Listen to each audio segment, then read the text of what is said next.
Marquise. Yes. The board is unanimous. We're selling the podcast to Escape the Pod, and you're out. What?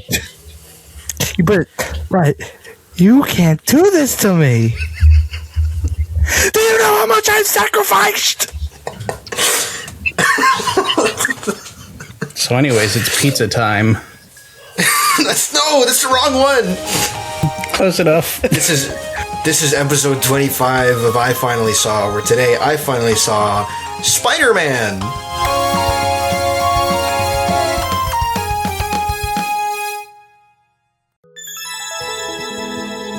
That was my best impression of this one lady from the movie that I want to talk about at some point. But Marquise, did you? Wait, no. So am I evil? Am I evil hat guy, and are you evil Spider-Man hoodie guy? I guess I didn't even think about that, but I'm literally wearing Spider-Man hoodie, so I guess I'm evil Spider-Man hoodie guy, and you're evil hat guy from the Escape Pod. I don't know what this is. I'm joined by as you've heard. I'm joined by Marquise. Hi. I'm joined by Andromeda, looking very comfortable. And I am joined by Ember. I exist still. Yes, that's true. That's true. So we're talking about 2002 Spider-Man. Who am I? You sure you want to know? If somebody told you I was just your average, ordinary guy, not a care in the world, somebody lied. How old is it at the time of release? At the time of release of this video, just to 24. date ourselves a little bit. 24 years old? Wow. I guess to talk a little bit about personal familiarity with this. Ember, how familiar are you with this movie? What's a man spider? That's close. No, I grew up watching this, so I've seen it at least 10 times over, the years probably. One of my earliest memories is like some scene from the movie, like just watching it in theaters with my parents, because I harassed them into taking me. So this might be one of the first things you ever saw in the cinema. Yeah, it's one of like 3 things that I've seen that haven't been on for the podcast. That explains a lot. Andromeda, what about you? I don't even know or remember when I first saw this movie, but I know I saw it a really long time ago. It might have been in theaters. Like, it's definitely one of those things that I grew up with. Like, my family had the DVD, and I know I've watched it a couple times here and there, but it wasn't until a couple years ago where I rewatched it from a copy at the library, and then it was honestly like watching it for the first time because I hadn't seen it in so long. And then I saw it again when all of us were watching the Spider-Man movies, like re-released in theaters together every week. Spider Mondays. I mean, it's definitely one of the Spider-Man that like I'm the most used to. If I'm thinking Spider-Man, at least like before Tom Holland's movies, it was definitely Tobey Maguire. Marquise? This is one of those movies that just like was always on in the background that I never like really paid attention to. Loki, as much as I love superheroes, at least the first Spider-Man was. No. Yeah, me. At least the first Spider-Man was like I never like really sat down and watched. Second one, third one, I've seen. I've been like remember watching very many times. But the first one is just like I've seen it, but like not seen it. Right, so this is my first time like actually sitting down and watching it all the way through With your film but cap like on. just like yeah, with my film cap on. I really need to get like that line, just the sitting down and watching it, because it sounded like we were gonna have to censor that just with the way you said the word sitting. You made like an SH noise at the start instead of saying sitting. Sitting down and watching, guys. Sitting down and watching with my film cap on. I really need to get a hat that says film cap with my film cap on. Film cap? Editors put film cap on the cap. I think this is one of those movies that I had always been absorbing through pop culture osmosis. I think all three of these movies are just constantly, I think, a touch point culturally for so many people online. But I did not watch this movie for the very first time until like a couple of years ago when Sony was having this promotion where they were putting all of the live-action Spider-Man movies back into theaters, one per week. And so, like, that was really special to me. It was really cool the first time. I remember it was with Andromeda. We sat... and I remember it because I don't know if there was something wrong with our theater or something, but I remember at one point Andromeda, I think, turned to me and was like, "Does this feel abnormally loud to you?" I think that they had like turned it up more than usual, because I remember, especially there's a scene at the end when they're fighting in the abandoned building, and I was like, this movie's so loud that I feel like I'm getting punched in the face. She got a warning on her Apple Watch that, like, you are in an incredibly loud environment for a prolonged period of time. And I've never seen that on an Apple Watch at a movie theater. The theater was tuned for Oppenheimer. So this, I think, is only, like, the third time I've proper sat down and seen it.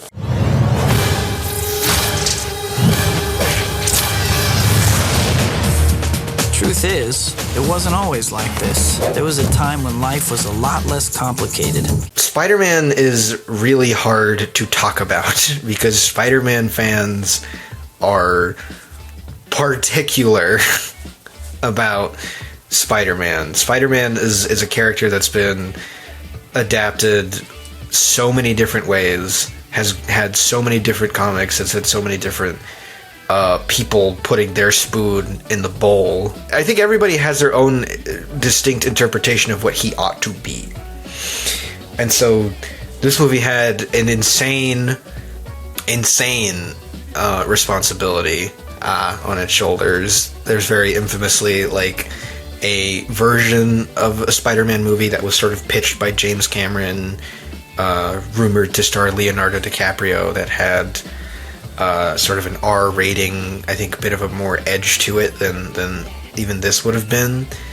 Obviously never materialized, and Marvel at the time was not doing great. I think from what I remember, the 90s very infamously was a point in time when Marvel as a company was like floundering, and so they were kind of selling the rights to their characters for very dirt cheap. And I believe the first people that they sold them to was Sony, and that's part of why, like, when we get to the MCU, like, it's such a brain, or it's such a headache reintroducing characters from that had these other movies from this period of time, like Blade, like the X-Men, like Spider-Man, into the MCU, because Marvel was in such a bad position financially that they could not bargain with these studios for better deals. And so they got in perpetuity deals, they got exclusivity deals, they got all this stuff that like made it super duper hard for getting, like, even characters like Hulk. Like they refuse to make standalone Hulk movies because, from what I understand, like, they have to distribute it through Universal because Universal still has that,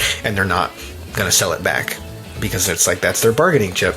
And so I think rather infamously, there's a story that Sony went in, bought the film rights for Spider-Man, and Marvel was like, hey, do you want to buy the rights to, like, any other characters? And there's, I guess, reports of a Sony executive saying nobody cares about any other Marvel character except for Spider-Man.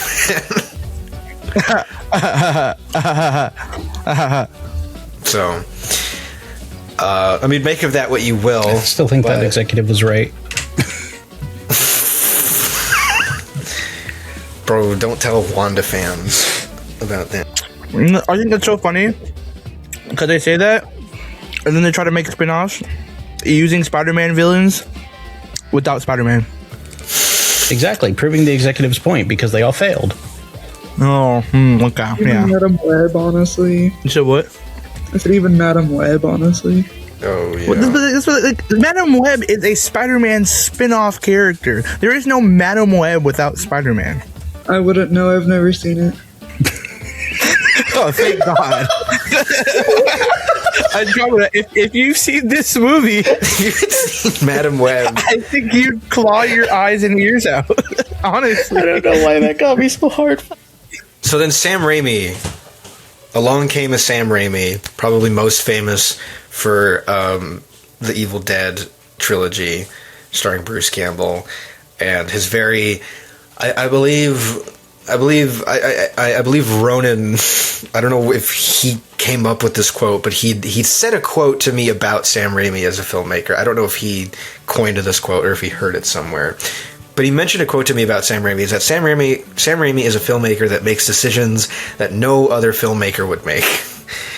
And I think that is simultaneous. That to me is like sort of his biggest charm, is that you're watching something like Army of Darkness. Bruce Campbell is like being attacked by all of these skeletons that are clearly just plastic rubber skeletons that are being chucked at him, and they're just shaking the camera, and Bruce Campbell just has to sell that all of these skeletons are real. And it's like, who else would do that but Sam Raimi? And which brings us to 2002 Spider-Man, which had this insane...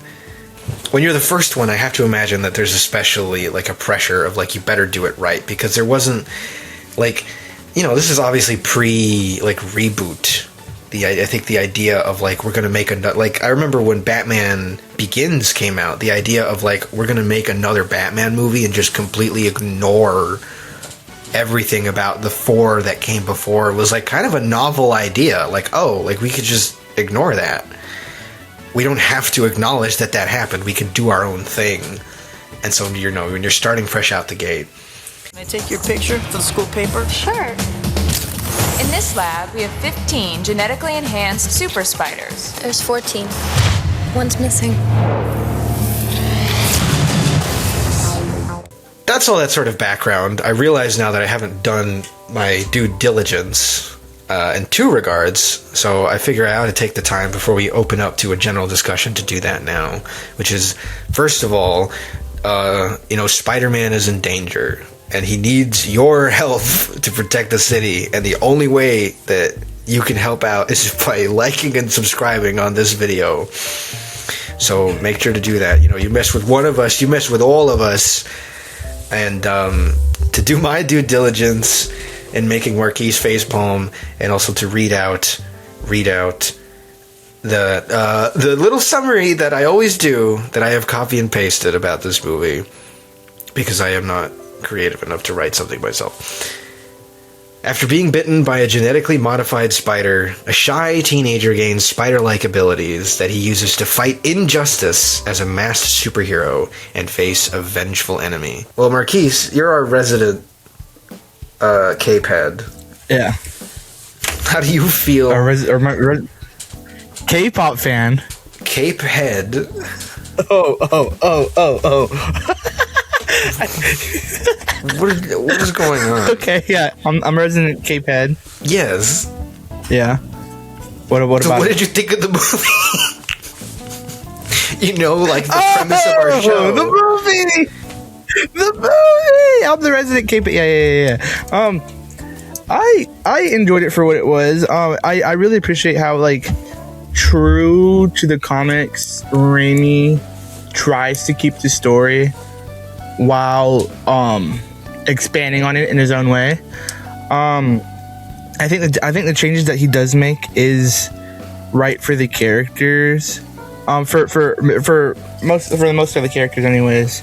But yeah, no, I think it's a very decent movie. What can I say about this movie that hasn't already been said, right? But I really like his approach to it. It's like you can tell it's very obvious. I mean, I was saying this earlier. It's very obvious that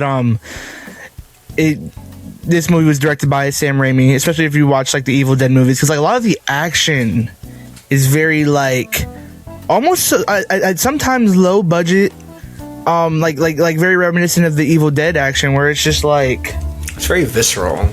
It's very like handheld camera motion. It's very like whiplashy. It's very like you feel connected to the action. You can tell Sam Raimi loves the character, right? You can just tell by like the little intricate details. There's so many comic book Easter eggs in this movie before people like even knew about them. And it's just interesting to see like him place these little things here and there, and it's just like, you know, he was a fan. He was definitely a fan of the medium, of the thing. And yeah, and for that, I appreciate what Sam Raimi did with this movie, especially being like one of the first pop culture instances, like big pop culture instances of a comic book movie, right? Oh yeah. I know that like all of us have had conversations about like Spider-Man as a character, like after watching all of the movies. And for me, I think Tobey Maguire is like a good Spider-Man, and I think Andrew Garfield is a good Peter Parker, and I think Tom Holland toes a good line between the two of them. But like just speaking on the movie on its own, all right, Marquise, save all comments until the end. Yeah. I didn't say anything. Women are speaking. We listen. But I think like superhero movies at this time were just completely different than what they are now. Like this is, you know, around the same time as like Incredibles, around the same time as like Sky High, and all of those movies kind of have a certain like beloved feel to them because they don't feel like superhero movies. Like, and then you watch superhero movies now, and I feel like I mean, we've talked about this in other episodes of the podcast, but it's kind of like its own genre, and we're getting a little lost in the sauce, I feel. And I don't want to keep watching all of these other things to keep up with superhero content now. Like even The Boys, like watching the new season, for example, I have to watch the first 2 seasons of Gen V, and I don't really want to do that to keep up with the next season. It doesn't help that Gen V is just like bad. I like Whoa! That's crazy. Oh no, we're getting it. You're allowed to be wrong. It's fine. Anyways, This is where the superhero genre is now, and I'm not necessarily for it. I think we need to go back to like early 2000s and kind of ground ourselves in what made it good to begin with. well, hey, we're back in the Middle East and the economy is tanking. It's the 2000s again, baby. Oh god. Bring back cash. All right, gang, let's unmask the 2000s and see who it really is. Whoa! Global depression and rise of Nazism. Turn of the century America. I should have known.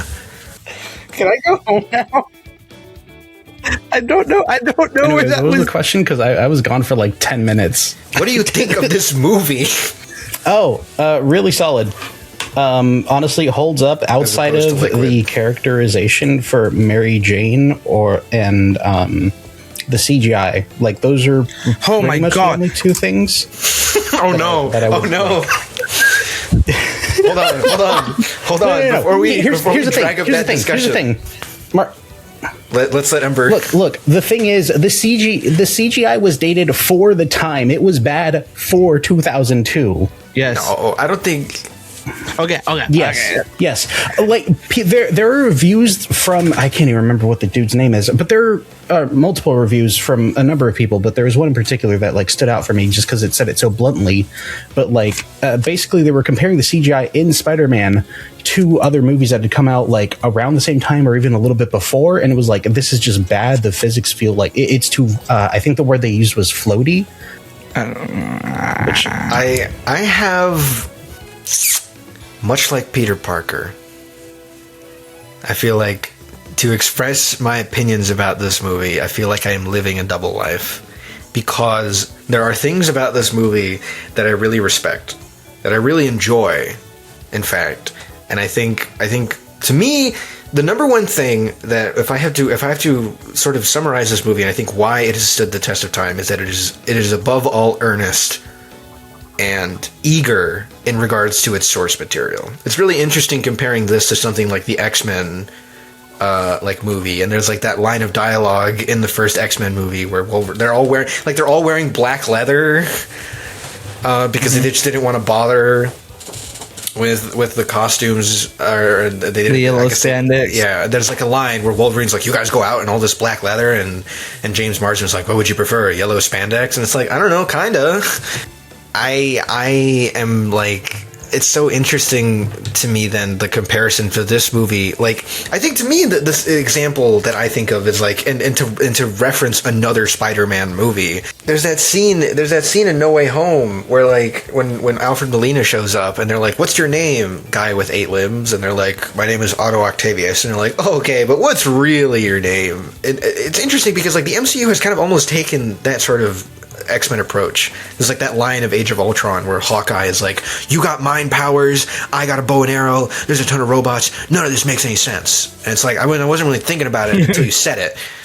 And it's so interesting to go back to this movie, and it's like it engages with its source material so earnestly. There's no winking at the camera, really. Like, there's no like, yeah, we understand that this is ridiculous too. In fact, it kind of goes in the opposite direction. There's that moment in the wrestling scene with Bruce Campbell where Tobey Maguire is like, I want to come up with a name, and he names himself in the ring the Human Spider. The Human Spider, that's it? That's the best you got? Yeah. Oh, that sucks. Bruce Campbell's like, that's terrible. And Bruce Campbell, as the ring announcer, comes up with the Amazing Spider-Man. And it's like, if this movie had been made by, I feel like, almost anyone else, the joke would have been that Peter came up with the name Spider-Man and Bruce Campbell thinks that that's cheesy and like, oh, no one's ever gonna like that. And like, no, like Raimi goes, I don't know if he was intentionally trying to go against the grain, but I think I feel like his instincts were just like, no, like that's what you want. That's what you came for. So it's just like, no, the cooler, we have that like, oh, this is like a cheesy conceptual version of this, but then you still get that. I mean, I think to me, I love how kind of like, this movie feels really golden age of Hollywood to me. This movie feels like Sam's love of old Hollywood really comes through in this movie. I think in the design of like even the costume for Spider-Man, what I kind of love about this costume is that it doesn't concern itself with being realistic at all. That's kind of what I love about it. Like every other Spider-Man costume has kind of obsessed over this idea of like, if it really existed, has its merit to a degree. But this to me feels like the equivalent of like 1989 Batman Returns Tim Burton Batsuit, where he's just like literally like, okay, golden Hollywood, all this amazing budget in the world, let's make something that's like on the level of iconic and of quality as like a Darth Vader costume, or like again like 89 Batman, or like he wanted to put it up there with these kinds of things. And that stuff I really, really like. And then there's like other things where I'm like, I just don't know. I don't know if you guys agree with this, and I'm going to posit this question, but I was writing some stuff down while I was watching the movie, and I mentioned this to Marquise. This might be the first movie I've ever seen where I wanted the protagonist to have more corny dialogue. Yes! Spider-Man needs to be quippy, and like, he has quips here and there in this movie, but it's just not, it's not to the Spider-Man degree that it should be. And the issue is like a lot of the arguments people make are like, oh well, you know, he was like doing like very serious things throughout this movie that it would have been inappropriate for him to use a quip. And but like, that's the point. He uses comedy as an escape from the situation. So him being quippy, him being even more quippy in those tense moments is Spider-Man. Yeah, but I think that ultimately was overall the right choice because it helps like keep the tonal consistency a little bit better, and also like, yeah, he didn't do that many quips. Sam Raimi didn't write that many quips for Peter, but like, I don't think this movie really needed it. Was it like a worse Spider-Man? Arguably, but I think it made for a better movie. But I think because I think it goes much deeper than just, I think the issue goes a lot deeper than just he's not cracking jokes when he's in the suit. There are several, like, I think of Peter as I'm not an expert. I'm not the be-all, end-all expert when it comes to Spider-Man. But I think especially when we're talking about like early Spider-Man, which this is obviously pulling from, both literally like early in the story, and I think from the early issues, I feel like this is it's pulling from emotionally. Like, Peter is, I feel like, two things, which is like a loudmouth and frustrated. And there's just a lot of times, like, I don't think of Peter Parker as the guy who never has something to say. And there's a lot of times in this movie where Peter doesn't have anything to say. There's like the moment, and it's like, there's sometimes, I guess it's intentionally funny. Like there's that scene where he catches MJ after like and she's just like, did you just get contacts? And he's just like, I didn't notice without your glasses. You just get contacts?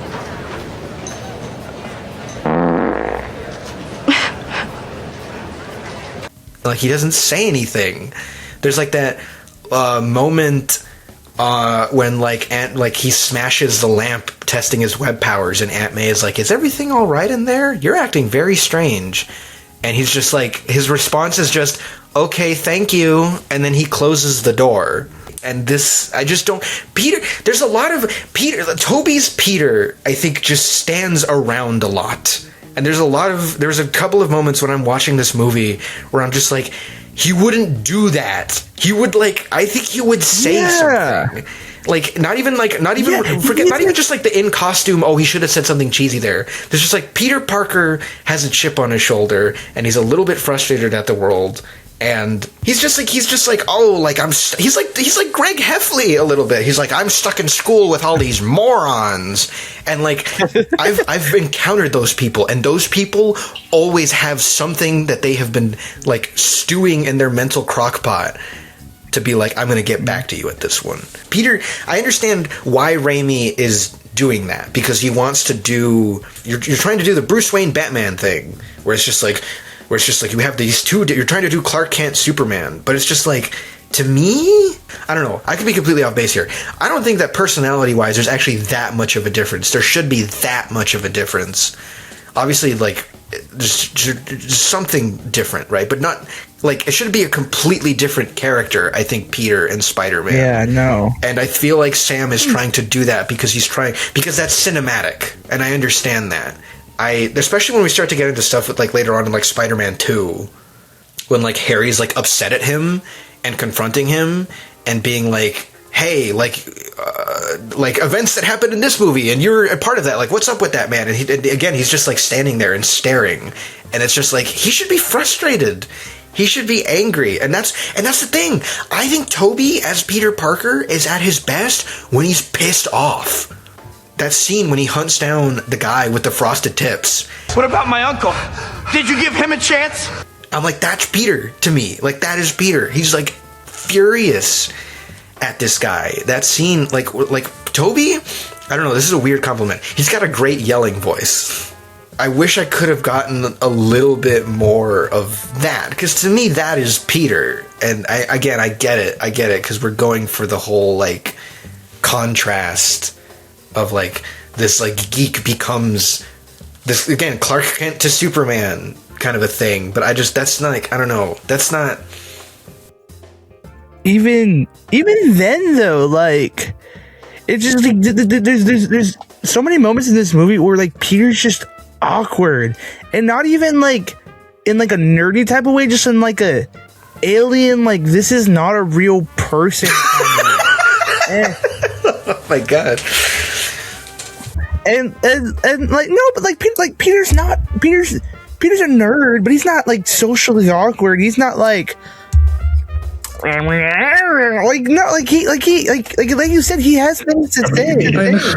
We've had this conversation before, Marquise, but isn't that like the whole point where like Peter Parker is supposed to, like, he is quippy, but he's not necessarily a likable character, and then he literally goes from zero to hero. Yeah, right? I think people think he's very. The impression I've gotten is that like he's not shy.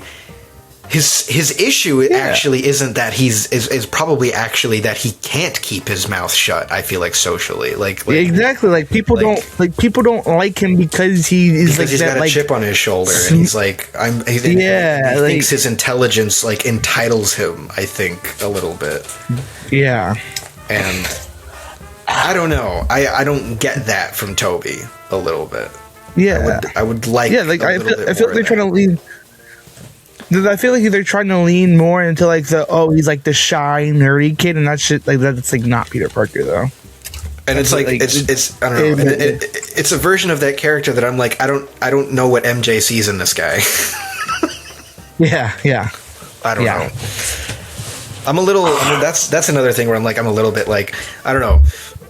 I might get flamed for this, and I want to posit this because I want to talk about the romance in this movie and see what you guys feel about it. Because I got to be honest, this might be a really I don't know. There's some moments in the romance in this movie, especially on rewatch, that I'm like, this feels like it's bordering on Attack of the Clones. There's some bro said I hunch. What? No, I don't even know. I don't know. There's a couple of these things where I'm just I get what he's trying to go for, but I think this Peter Parker is too much Leave It to Beaver and not enough. I don't know. Birdly? That's not going to mean anything to anybody. There's another one. Harry doesn't live on a little place that I call Earth. I think their interactions are weird.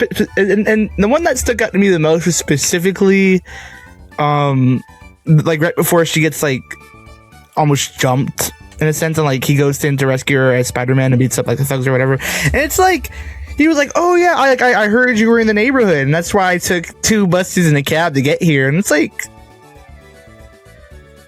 what? What? Obviously he didn't take 2 buses in a cab. He's Spider-Man. He swung there. However, why would you say that? And it's trying to be this sweet thing, but in reality, that's not sweet. Especially since one, she's dating your best friend, and two, I get it, y'all are cool, but that's still weird. No matter how you try to frame that, that's still not okay. But she's oh yeah, you're so sweet. You want to come to dinner with me and Harry? And this I don't know. Why? That's not how humans interact. Andromeda and Ember, am I completely off base here? I just don't. I specifically in this movie, I just don't see what Mary Jane sees in this guy. I mean, I don't know. I don't necessarily understand what she sees either, but it's also I don't think that her character was just written well to begin with, because it's the beginning of the movie, why is she obviously we know that they're gonna end up together, and I mean it's just obvious throughout the whole film, so it's if you're gonna already set that up, why is she with Flash in the beginning? Why is she then with Harry? And it's when, and why did this even happen to begin with if they're gonna end up together anyway? And it kind of feels that way throughout the entire movie. And yeah, I agree. It's just really, really weird. I didn't get any kind of feeling that she was into him at all. Maybe except for that one part where he caught everything on the tray. And then she's wow, nice reflexes. And he just stares at her. Exactly. These do not feel at times these do not feel like real people. They simply do not. I don't know. I think Spider-Man always kind of needs a little bit. It needs to kind of be a little bit of a soap opera. It always needs to be a little bit of a soap opera, low key, right? So that whole all the underhandedness, the staring across the table, the double identities, that's very, kind of soap opera-ish to me. And I think Spider-Man always kind of needs that. Peter, are you all right? I'm fine. Pete, look, you're changing. I know I went through exactly the same thing at your age. No, not exactly. I think I do want to change gears a little bit here, because I do have another thing I want to bring up. But I have to say, this movie does have one of my favorite things in anything. I'm curious if any of you have an example that you want to call out. This movie has probably my favorite extras in all of cinematic history, because so many of them stick out in my mind. And I think my favorite one, it's hard to pick. I think my favorite one is when it's the not Thanksgiving Day parade, and everybody is dying. Everybody is freaking out. And everybody's like blowing up and people are getting turned into skeletons. And then this lady, out of nowhere, they just cut to this shot of her in the midst of all these people dying. And she has the biggest smile on her face while everyone around her is panicking. And she's like, it's Spider-Man! Hello, my dear. It's Spider-Man! And it kills me every time. I love that lady so much. I don't know if it's like my favorite extra, but I was talking about this earlier. It's the scene where like right after the Goblin is like trying to make Peter decide like, hey, are you gonna save these children in the trolley or are you gonna save MJ? Right? Oh yeah. And he ultimately saves both, but the dude leaning over the bridge goes, "Hey, why are you trying to pick on Spider-Man when he's trying to save some kids?" It's like he caused it.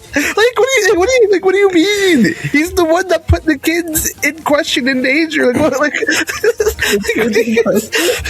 There's two moments for me that stick out. I'm gonna do the one that's like not really necessarily in line with the question first. I love how Harry becomes like an NPC while Norman is talking to Peter. At graduation, how he just kind of like goes in the background and awkwardly stands around kicking rocks. But to give you a more serious direct answer for extras, I love whenever the two like boat or ship drivers, whatever they're like, oh my god, thing is to catch the kids, are giving like almost sports commentary of like, he's not gonna make it, he's gonna make it, He's not gonna make it! He's gonna make it! I love when they're doing the like man on the street interviews, and there's like the one cop. I think I wrote it down. Remember the two horny women back to back. Well, yeah, there's the two horny. There's like the punk lady who's never left my mind. I've always been like, who is that? She has a completely different aesthetic to everybody else in the movie. And she's like, dude with 6 arms, kind of hot. Guy with 8 hands. Sounds hot. And yeah. But my favorite one is when they're just interviewing some random garbage man, and it's like and the only thing you said, they're interviewing him about Spider-Man. The only thing he says is, "I don't like him. He stinks." Wackadoo. He stinks, and I don't like him. Doesn't elaborate, and you know what? That's fair. He's got a job to do. But and this probably speaks to speaking of that sequence. This also reminds me of another thing I do like about this movie, and this is something I've heard other people kind of toss around. I feel like Raimi, even in just this movie, I think some of the ones in the second movie are even better. I think Raimi might be the master of the montage. Obviously, the street assembly one, or the street interview one. There's but the one when he like first comes onto the scene and he's finally got his like hero costume is really, really fun. But to me, the one I love is the montage of him making the suit and just all the random superimposed images. I don't know, that one really stuck out. I love the montages in all these, and obviously the second and third ones have some really iconic montages. Like probably the third one has maybe one of the most iconic montages in cinematic history with a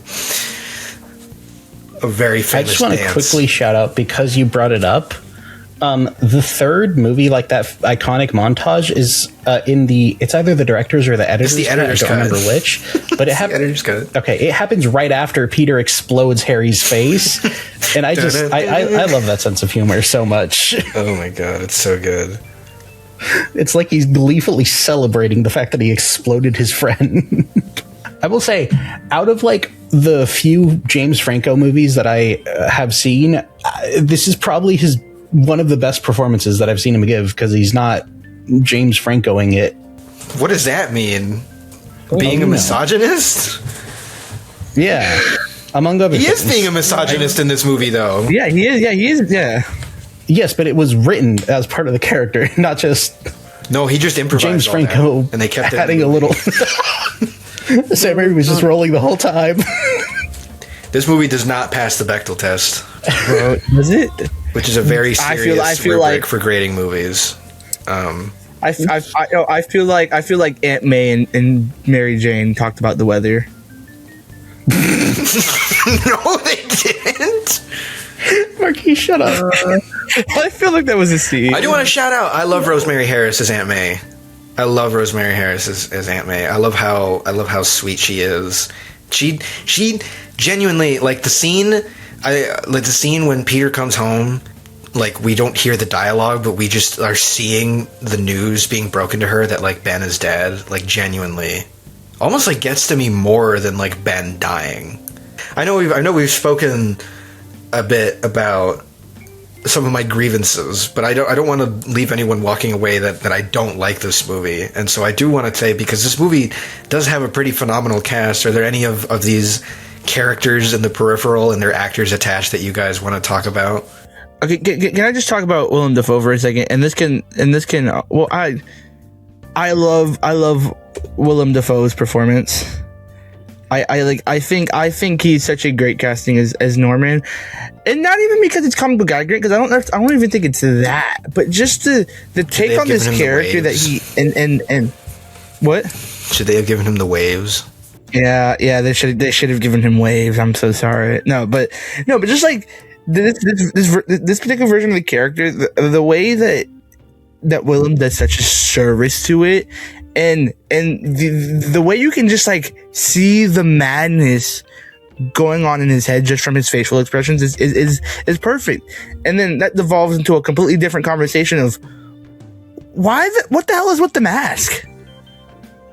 And every time I see any scene from this movie, it's like, why did we put the mask on him? I almost would have rather just like them paint his face green or something.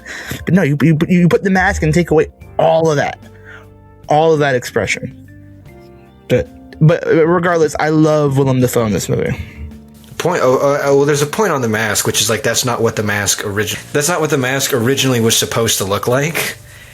But I don't know if what we ended up with is better or worse necessarily. I think it is probably the better of two evils. So originally the mask was supposed to be a latex prosthetic animatronic head, which I have an image of that I'm going to send in our group chat. There was a couple of issues with it, which is just that, like, I think Raimi was having issues justifying how it existed within the world, if it had literally mutated Norman, if it was synthetic skin, if it was a mask. And ultimately this thing ended up getting scrapped before Willem was ever even cast.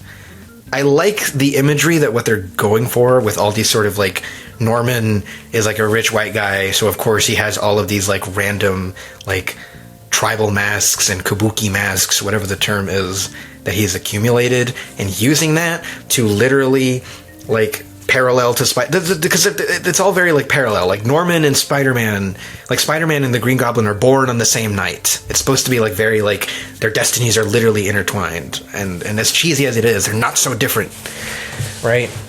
And so like to also have like Norman be associated with this mask imagery is like really, really good. And so I get what they're going for, but then you get to the mirror scene.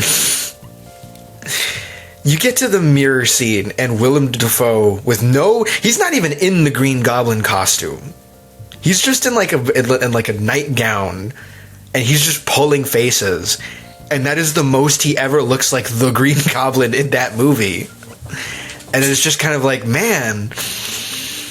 And I think it's because I think there's an aspect of Green Goblin that I think like people kind of have forgotten about, which is that like I feel like for a big part of early Spider-Man history, it's just one of those things where it's just like I think like we've kind of lost that because the character is so iconic now. But I feel like in early Spider-Man comics, if I remember correctly, it's supposed to be a mystery who the Green Goblin is. Like there's kind of a big sort of plot thread that like the audience and Peter by extension, or I guess Peter and the audience by extension, they don't know who Green Goblin is. And so I think that like that is sort of like the design, that's sort of like the intention behind it, that like you couldn't have Norman be out in the open because that's how the character originally operated. But also it is just such a shame because like Willem is such a wonderful performer. Yeah, I think you're ultimately right, but I think two things. For one, I mean, that was just not really the story that, Raimi wanted to tell with this movie. And also, like, I think to some degree that's gone the way of Bruce Wayne's parents, where like we know that they got capped in a back alley. Move on, I mean, not at that time, anyways. It's like I feel like a majority of the audience that loves the Spider-Man movie has never picked up a Spider-Man comic, right? So I still think, Yeah, because one's a more active medium, of course. yeah, but I'm saying I still think you could have had that sort of mystery almost, right? But at the same time, I don't know. It's not the same as like, because Goblin was issued in like issue like 13, 14, 15, something like that, right? It was introduced in issue like 13, 14, 15, and we don't find out who he is until like issue 40 or something, right? So the thing about this, how long of a time that's years of like build up towards that reveal, which I don't think it was, and it probably wouldn't have been done justice to in the first in the 2-hour movie, to be honest. What about our buddy JK? I mean, he's literally JJ. I don't know what else you could possibly ask for an actor. Make pictures of Spider-Man. It's such a testament to him as an actor that he is one of the people that people champion as some of the greatest comic book like, he's not even a superhero or a supervillain. He's like a character that just sort of exists in Spider-Man's bubble for the sake of drama in his like personal life and also like superhero life and all that. Like he's very rarely actually directly involved. I mean, I know he's like involved with like Scorpion, like that whole like that is like partly his fault and all that. But like, you know, it's not like Spider-Man or Batman, but people constantly talk about JK in this role as some of the greatest casting ever, and I mean I'm inclined to agree. He kills it. He's so much fun. I love Ted Raimi. I love the Bugle staff so much. Like Ted Raimi as Hoffman, who like isn't even a character in the comics, but he just fits so wonderfully into that world that I'm almost like surprised he didn't catch on. Like it just makes so much sense to me that Jameson would have like a lackey like that. So that really sticks out. Of course, we didn't touch on the score. Danny Elfman. It kind of just feels a little bit like Batman again, but it's good. I don't know. Am I off base for saying that? No, I mean, Danny Elfman doesn't really miss, you know? No, I think it fits the movie, and I definitely think that's one of the like when I think Spider-Man, I definitely like associate like it's almost like the what's it, John Zimmerman from Superman. It's like I feel it's not the same level of iconicness, but it reaches there. You know what I mean? Wait, are you talking about John Williams or the guy who did the score for the recent? John Williams. I don't know why I said Zimmerman, bro. I'm fake film person, fake film person. That's okay. It's okay. Is this the okay? So true. I was thinking scores. On yeah. You get it. So I have a couple of little things that I want to get out there. Just I guess to close this out before we start transitioning. I just want to say I love the giant flying skeletal head during the body horror like sequence when Peter's had just a skeleton for 2 frames that flies past the screen. That's amazing. This movie probably has bring that up in the post show. Oh, does this have? I don't know. I don't know if I should bring this up here or not. I do have one thing that I'm going to bring up for the post show because it is kind of a lengthy discussion. But that is, I do have another that I remember after this. Is this the world record for the world's fastest Stan Lee cameo? It might be, honestly. What even was it in this movie? Loki, wait, hold time out. During the Thanksgiving parade. There's like one shot, and that's it, of Stan Lee, like, I guess about to get crushed by some falling rubble. No. It's 2 shots. It's 2 shots. It's one setup, but they cut back to it twice. Double. He grabs a little boy, and he does a double take. Okay? He grabs a little boy. Yeah. Well, yeah. You know why. Excelsior! Okay, buddy. Bro, he was a true believer. And lastly, okay. And lastly, I think I have to get I want to start to close out a little bit, and I have to say that I think, again, going back to the whole double identity and split thing, This movie gets back to something that I think we have kind of forgotten about because we're not really doing that many. I don't feel like we're really doing that many origin stories in superhero media anymore, for better or worse. But this is like it's one of those things where it's just like I don't think younger people our sort of age like even remember or even realize that this used to be a complaint. But like a really common complaint that I remember hearing about a lot of first installments in superhero media was that they often felt, especially by like film critics, I feel like, was that they felt very disjointed because you could arguably make the origin story the entire movie, but they very rarely do. And so a lot of these movies, it feels like two movies where you have the origin story that ends, and then you have to have another thing where immediately after they become a superhero, there's a supervillain now. I remember like people talking about that, even like Batman 89, even like Richard Donner's Superman. And I definitely kind of feel this with this movie, where like, as much as I liked a lot of the action, all of my favorite things in this movie are in like, I think the first half. Because Peter Parker's origin story is such a like, I love the Twilight Zone. And I think it was Rich Evans on Red Letter Media who said that Peter Parker's like origin story is a Twilight Zone episode. It is a young, brash, chip on his shoulder person who gets this monkey's paw wish granting scenario, but they let the power go to their head and they lose what they value the most. And it just has like the slightest twinge of hope at the end where he like resolves to do good now, right? And like that whole sequence, like that whole like him learning the powers and him like running on the rooftops and him building the suit and going to the wrestling rink and blowing off Uncle Ben and feeling guilty about it, and like the whole I understand that the CGI doesn't like hold up 100%, but that scene where he gets really pissed off about Uncle Ben, and it's like one of my favorite Texas switches in everything and anything. I can tell that he's running in place, and I can tell that that's a CGI Tobey Maguire in the human spider outfit. But him like running, the camera like moving in this CGI like background, and then you doing this visual motif of these pillars running past him so that they can do this Texas switch of him to the CGI double that then like goes off and like the drums are coming in. That's like not a scene that I saw people really talk about growing up. It's not a scene that like people would reference in their reviews. So I didn't know about it. So seeing that completely like unprepared in the cinema the first time I ever saw that movie was like really I don't even know. Like it was really electric. Like we have Peter and the Green Goblin, their destinies are intertwined, and then they're born on the same night. And then the next, like, it feels like 20-30 minutes is just the rest of Peter's origin story playing out.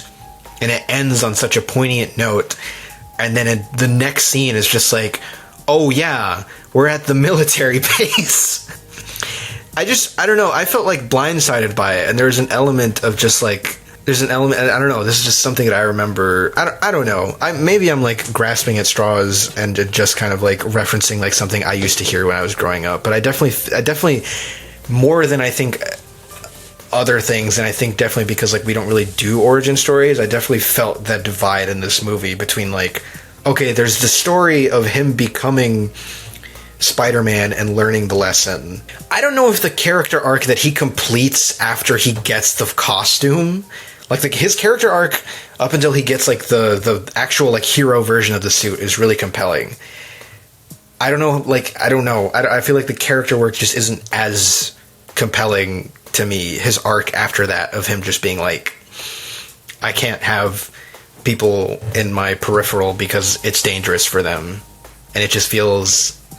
I don't know, because I think maybe that's like the hindsight kind of tainting it, but it doesn't feel as satisfying, probably by design, because I know that's not the complete arc for that character. But then it just means that like the most interesting stuff for his character is all in like the first half of the movie. No, I agree, honestly. I was thinking about it. On rewatch, I was like, it's a really strong first 40 minutes. And then I was looking at the runtime because I got nervous. and I was rightfully nervous because there was a whole hour, 20 minutes left. And I genuinely thought that this movie was like an hour and a half long, like just a really tight hour and a long script. And I was like, why do I have an hour, 20 minutes left? And it was that way in the end. Yeah, I was thinking the same thing here, but it's just like it feels like it's so bad that it feels like it almost rushes his origin story to a point, right? It feels like it's like, oh, we got to get this over with so we can get to like the actual plot of the movie, which is like all the Green Goblin stuff, right? And at a point, it's like if this wasn't a trilogy, like there's so many things that feel just like kind of bleh, right? You know what I mean?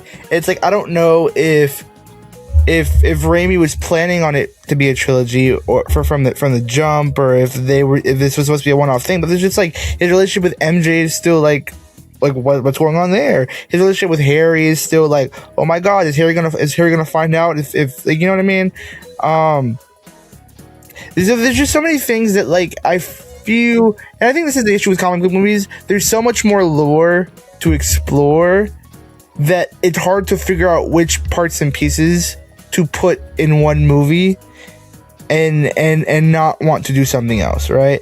Because when you have hundreds, like, or I guess not a time, but you have decades of issues and storylines and characters and plot beats, it's just there's so much to focus in there that it all almost kind of gets lost in the sauce almost, right?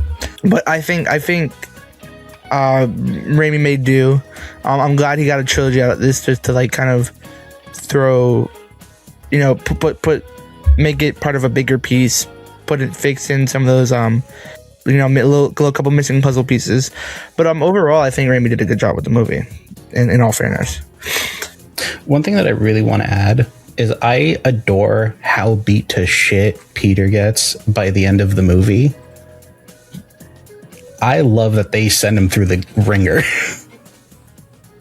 I want more superheroes to like just be physically broken. If Sam Raimi is famous for many things, but if I had to pick one, it's putting the lead actor through hell.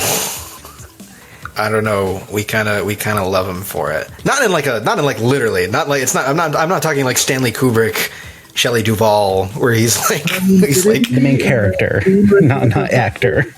Like balance everything on that tray. Yeah, that was real, by the way. That wasn't like CGI. They did that for real. That they did do a stupid amount of takes for it though. Marquise, are you muted? Is he saying something? Marquise, you muted yourself. For the art. For the sake of the art. Okay. For the sake of the art. Well, for the sake of this review, I think it's time for us to start wrapping things up. So, Marquise, closing thoughts, and would you recommend? I mean, like Sam Raimi did his thing, right? No, like genuinely, like I don't. Like, as much as I critique this movie, I do genuinely enjoy it, and I do think it is a good portrayal of Spider-Man. And yeah, I would 1,000% recommend this movie. I think if you haven't seen it already, or if you haven't seen like anything from it already, like you're living under a rock? I can't fathom anybody not seeing at least like anything from this movie, right? So if you haven't seen it, definitely go watch it as soon as possible. Hopefully you'll enjoy it, right? Yeah, overall, I just with the small caveat of like MJ's character is definitely dated, as well as the CGI, and yeah, but I would still overall like recommend it. I think I would definitely recommend this movie. It's very camp for what it is, and it's honestly just a lot of fun. Like the early era superhero movies and this time are so great. Like I said, I mentioned Sky High earlier. Bruce Campbell was also in that. Gym teacher, man. Exactly, he was the gym teacher. No, there's a lot of stuff to like about this movie, and like maybe it's not your favorite Spider-Man, but it's at least a fun watch. You brought up you brought up the campy, and I have to shout out, as we're closing out here, I have to shout out one of my favorite dialogue exchanges in cinematic history. And it's the iconic building on fire scene when Green Goblin is like, "What do you think of my little proposal? Are you in or are you out?" And Spider-Man, thinking quick on his feet, is like, "It's you who's out, Gobby. Out of your mind." And... But you know, and I think it's easy to maybe point at something like that and be like, "Boy, that's so corny." But you know what? I will take that over him saying that line and then immediately following it up with, "Oh, geez, that sounded better in my head." You know, Raimi commits to the bit, and he does it with such earnesty and affection for the source material that whatever criticism I have, there's a degree of sincerity there that helps. Yeah, smooth it over. It's never the cheesiness is never coming from a place of ridicule. It's coming from a place of deep affection, and that's what. Whether I criticize it or not, it ultimately, like, it's so endearing, and it's such a. I remember I showed this. I believe I think I showed these movies to my girlfriend, and I think that was one of the things that she like pointed out to, is that they were like kind of a breath of fresh air compared to a lot of stuff, even like compared to like stuff that's even now come out like 7 years ago, 8 years ago, where it's just kind of like the earnesty, the willingness to engage with it, the willingness to be like, we're meeting the material on its own terms, and that's what makes it so fun, because that's what you like about it. And you know, whatever qualms I have about it, I think there's a reason that this is still like touted at the top of lists under numerous different categories. And yeah, for that reason, I am also absolutely recommend this movie. You do too much. You're not Superman, you know. I guess that brings us to the end of this initial discussion. I want to thank my panelists very much for joining me. Thank everybody for watching along. I love you all, and good night.